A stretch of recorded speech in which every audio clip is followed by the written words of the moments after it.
चल हट जा जा रे तू क्या दिल लगाएगा। हंस मत पागली,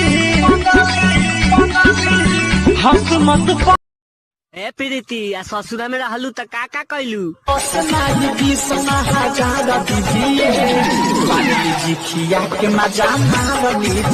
मार एकरा माई के अगुआ फंसा दिलक तो।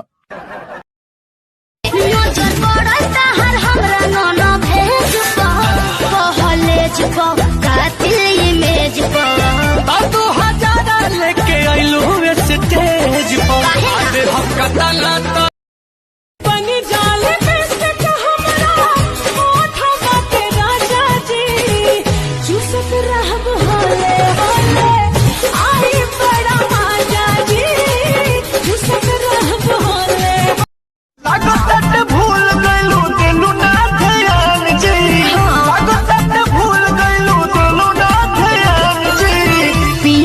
भैने समान सिरे मान जे भैया के तीन तीन गो साली रंग कवना में डाली।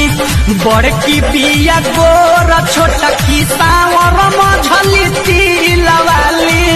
बड़की बिया अब हम जानती कि सैया मिलिए करिया। अरे चढ़ल तिलक फेर वही थी कुमार। यार मेरी माँ तुझे पसंद नहीं करती।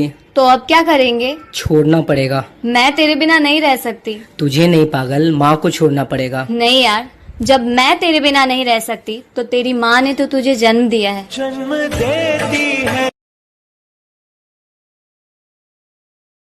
संगे न सुतवला सैया, संगे न सुतवला सैया। लागल बसरदी, लागल बसरदी। तू रहबू नैहर हम जाई बहारा। हम करब ड्यूटी तू पढ़ाबू का कहरा। अच्छा घूमबा तू चौक चौमुहानी शहर में तो हम लुका छिपी खेलब उखिया रहर में। होठवा के ललिया कनवा के बोलिया अखिया के रे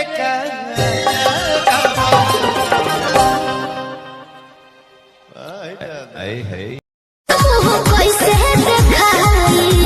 रोज पर फोटो फेसबुक पर वायरल करतानी। सब करिया लेकिन ई मत करिया। कमाल हम कुंवार के हमार तोहरा दुल्हा से जाके बता।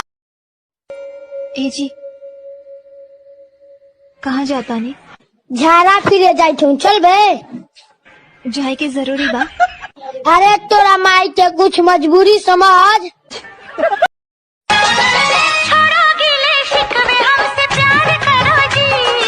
आया अभी आया इंतजार करो जी। के दुखियावन हो जवानी तोहर माजल। पहले पहला की सुन सखी काजल।